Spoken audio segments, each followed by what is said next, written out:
Bismillahirrahmanirrahim. Assalamualaikum warahmatullahi wabarakatuh. Alhamdulillahilladzi anzala as-sakinata fi qulubil mu'minin liyazdadu imanan ma'a imanihim. Assalatu wassalamu ala asrafil anbiya'i wal mursalin Sayyidina Muhammadin wa ala alihi wa sahbihi ajma'in. Amma ba'd.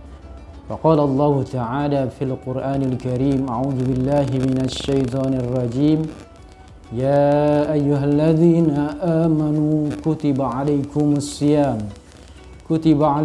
الصيام كما كتب على الذين من قبلكم لعلكم تتقون صدق الله العظيم. Pertama-tama puji dan syukur marilah kita panjatkan kehadirat Allah Subhanahu wa taala yang telah memberikan begitu banyak nikmat kepada kita, terutama nikmat iman, nikmat Islam, nikmat sehat walafiat, sehingga kita bisa melaksanakan atau sedang dalam keadaan puasa yang ke-12 di hari Ramadan atau di bulan Ramadan ini. Alhamdulillah, sobat skill yang dirahmati oleh Allah Subhanahu wa taala. Pada kesempatan kali ini, izinkan Bapak menyampaikan tentang satu ayat yang tadi dikemukakan di muqaddimah, yaitu surat Al-Baqarah ayat 183 yang akan kita kaji tafsirnya menurut tafsir Ibnu Katsir. A'udzu billahi minasyaitonir rajim. Ya ayyuhalladzina amanu kutiba alaikumussyam, yang artinya wahai orang-orang yang beriman, diwajibkan atas kamu berpuasa. Kama kutiba alal ladzina min qablikum la'allakum tattaqun, sebagaimana diwajibkan atas orang-orang sebelum kamu agar kamu bertakwa. Penafsiran menurut Ibnu Katsir menjelaskan bahwa ayat ini dimulai dengan panggilan mulia. Ya ayyuhalladzina amanu, wahai orang-orang yang beriman. Ini menunjukkan bahwa puasa adalah kewajiban yang khusus ditujukan kepada orang yang beriman. Jadi orang yang tidak beriman tidak mendapat panggilan mulia dari Allah Subhanahu wa taala. Jadi kita patut bersyukur menerima panggilan dari Allah menjadi orang-orang yang beriman, yaitu orang-orang yang berpuasa. Seruan ini merupakan bentuk pemuliaan dari Allah dalam banyak ayat. Jika Allah memanggil dengan panggilan ini berarti ada perintah penting atau larangan besar. Ibnu Mas'ud berkata, jika engkau mendengar wahai orang-orang yang beriman, maka perhatikanlah baik-baik, karena itu adalah kebaikan yang diperintahkan atau keburukan yang dilarang.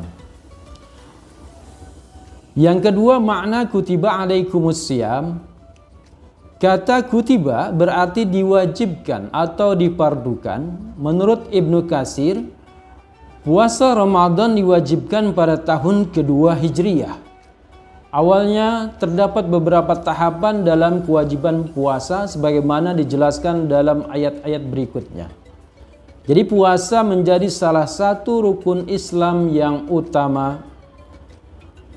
Ibnu Katsir juga menjelaskan bahwa umat-umat terdahulu memiliki kewajiban puasa juga. Ini menunjukkan bahwa puasa bukan ibadah baru, tetapi syariat yang telah ada sejak umat-umat sebelumnya. Ayat itu mengisyaratkan puasa bukanlah sebuah kewajiban yang baru muncul pada masa Nabi Muhammad Sallallahu Alaihi Wasallam. Jauh sebelum Al-Quran diturunkan, ibadah tersebut sudah ada. Orang-orang yang beriman kepada Allah pada masa jauh sebelum kelahiran Rasulullah Sallallahu Alaihi Wasallam telah menjalankan puasa sebagai ritual pembersihan diri. Sebagai contoh, Nabi Adam alaihissalam itu pernah berpuasa 3 hari tiap 3 bulan sepanjang tahun. Dalam riwayat lain, Nabi Adam berpuasa tiap tanggal 10 Muharram sebagai tanda syukur dipertemukan kembali dengan istrinya Siti Hawa di Jabal Rahmah atau Padang Arafah setelah ratusan tahun, bahkan ada yang meriwayatkan berpisah hampir kurang lebih 500 tahun. Nabi Nuh alaihissalam ketika berada di dalam bahtera atau kapalnya ketika terjadi banjir besar, menurut Ibnu Katsir puasa Nabi Nuh berlangsung selama 1 tahun penuh. Nabi Ibrahim pun berpuasa ketika Raja Namrud memerintahkan pengumpulan kayu bakar yang menggunung tinggi untuk membakar Nabi Ibrahim. Saat itu Nabi Ibrahim dalam keadaan berpuasa. Apa yang terjadi ketika Nabi Ibrahim dilemparkan ke dalam api yang menggunung itu? Allah mengatakan kepada api, "Ya naru kuni bardaw wa salaman ala Ibrahim." Wahai api, dinginlah, selamatkanlah Ibrahim. Jadi api itu adalah makhluk Allah. Jadi kata Allah dingin, dingin.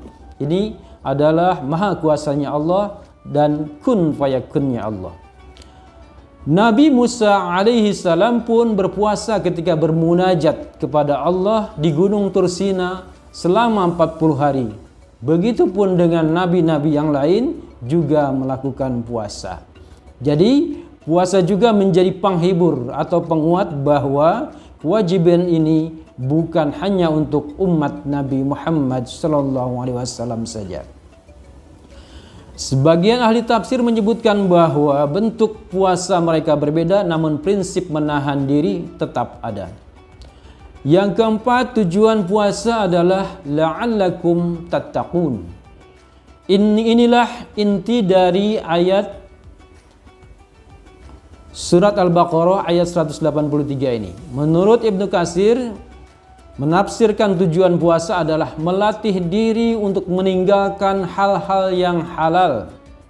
Yang tadinya makan bakso jawir halal, makan uduk di kantin halal, makan mie ayam halal, itu kalau di bulan puasa diharamkan oleh Allah. Maksudnya nanti setelah Ramadan ini adalah untuk melatih kita bahwa yang halal saja dapat kita tahan, apalagi yang haram. Itulah inti dari puasa yang kita jalankan di bulan Ramadan ini. Juga puasa menjadi sarana membentuk ketakwaan atau takwa. Takwa yang artinya imtitsalu awamiri wajtinabu nawahihi, atau menjalankan perintah Allah, menjauhi larangannya. Juga puasa dalam arti mengendalikan nafsu atau hawa nafsu. Puasa juga sebagai kewajiban dan rukun Islam. Dalam tafsirnya Ibnu Katsir menegaskan bahwa puasa Ramadan adalah kewajiban yang difardukan pada tahun kedua Hijriah dan termasuk rukun Islam yang keempat. Rasulullah pernah bersabda, "Buniyal Islamu ala khamsin, an tasyhada an la ilaha illallah wa anna Muhammadar Rasulullah, wa iqamis shalah wa itaiz zakah wa shaumi Ramadan, hajjil baita man istata'a ilaihi sabila." Jadi Islam itu dibangun atas 5 perkara. Yang pertama, bersyahadat, bersaksi bahwa tidak Tuhan selain Allah dan Muhammad utusan Allah. Mendirikan salat, menunaikan zakat, berpuasa Ramadan, dan berhaji ke Baitullah bila mampu.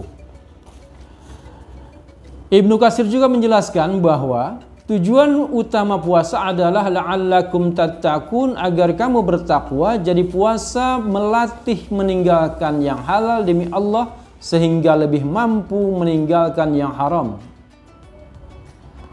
Korelasi ke dalam hadis Rasulullah SAW, ada satu hadis yang mengatakan Rasulullah bersabda, puasa itu perisai atau pelindung. Maka apabila salah seorang di antara kalian sedang berpuasa, janganlah ia berkata kotor dan jangan bertindak bodoh. Kemudian korelasi dengan hadis tersebut, puasa disebut sebagai perisai, artinya menjaga diri dari dosa dan maksiat. Inilah wujud nyata dari takwa yang kita bicarakan itu, yaitu sasaran kita la'allakum tattaqun. Kemudian puasa melemahkan syahwat dan jalan setan. Ibnu Katsir menyebutkan bahwa puasa mempersempit jalan setan Karena setan berjalan melalui aliran darah manusia. Jadi aliran-aliran darah manusia itu adalah jalan-jalan setan untuk menggoda kita supaya tidak mengikuti perintah Allah. Kemudian puasa bukan sekedar menahan hawa lapar dan hawa haus. Ibnu Katsir menekankan bahwa puasa bukan hanya menahan diri secara fisik, tetapi juga menjaga perilaku dan hati. Rasulullah bersabda, barang siapa yang tidak meninggalkan perkataan dusta dan perbuatan buruk, maka Allah tidak butuh ia meninggalkan makan dan minumnya. Ini menegaskan bahwa tujuan puasa adalah pembinaan akhlak dan ketakwaan, bukan sekedar lapar dan haus. Ibnu Katsir juga menyebutkan keutamaan puasa sebagai ibadah yang sangat istimewa di sisi Allah. Ada satu hadis qudsi, Allah berfirman, qala Allah Ta'ala, kullu a'malu ibnu Adam lahu illa siyam, fa innahu li wa ana ajazi bih. Setiap amal anak Adam adalah untuknya, kecuali puasa. Sesungguhnya puasa itu untukku dan aku sendiri yang akan membalasnya. Hadis riwayat Bukhari dan Muslim. Ini menunjukkan kemuliaan puasa sebagai ibadah yang penuh keikhlasan dan rahasia antara seorang hamba dan Allah Subhanahu wa Ta'ala. Kesimpulan dari tafsir Ibnu Katsir ini, yang pertama, puasa adalah kewajiban yang mulia bagi orang yang beriman. Yang kedua, puasa telah diwajibkan juga kepada umat-umat terdahulu. Hikmah puasa adalah membentuk ketakwaan. Puasa melatih pengendalian diri dan melemahkan hawa nafsu kita. Ibadah ini memiliki dimensi spiritual yang sangat dalam, bukan sekedar menahan lapar dan hawa haus saja. Jadi semua panca indera kita harus kita tahan. Dari yang namanya mulut suka membicarakan orang lain, suka menggunjing, suka menggosip, itu harus ditahan di bulan puasa. Juga panca indera yang lain. Dilarang melihat yang haram ataupun hal-hal yang harus kita hindari. Hadirin sobat skill yang dirahmati Allah, mari kita jadikan puasa bukan sekedar kewajiban tahunan, tetapi sebagai madrasah untuk menjadi pribadi-pribadi yang takwa. Latihan mengendalikan diri, latihan memperbaiki akhlak, latihan mendekatkan diri atau bertaqarrub kepada Allah. Jadi di puasa ini mari jadikan momentum untuk memperbaiki akhlak kita semua. Semoga Ramadan ini menjadikan kita pribadi yang lebih sabar, lebih jujur, lebih bersih hatinya, dan lebih dekat kepada Allah Subhanahu wa Ta'ala. Allahumma a'inna ala siyami Ramadan wa qiyamih. Ya Allah, bantu kami menjalankan puasa dan ibadah di bulan Ramadan dengan sebaik-baiknya. Fi sabilillahil haq, ihdinas siratal mustaqim, wal afu minkum. Wassalamu alaikum warahmatullahi wabarakatuh.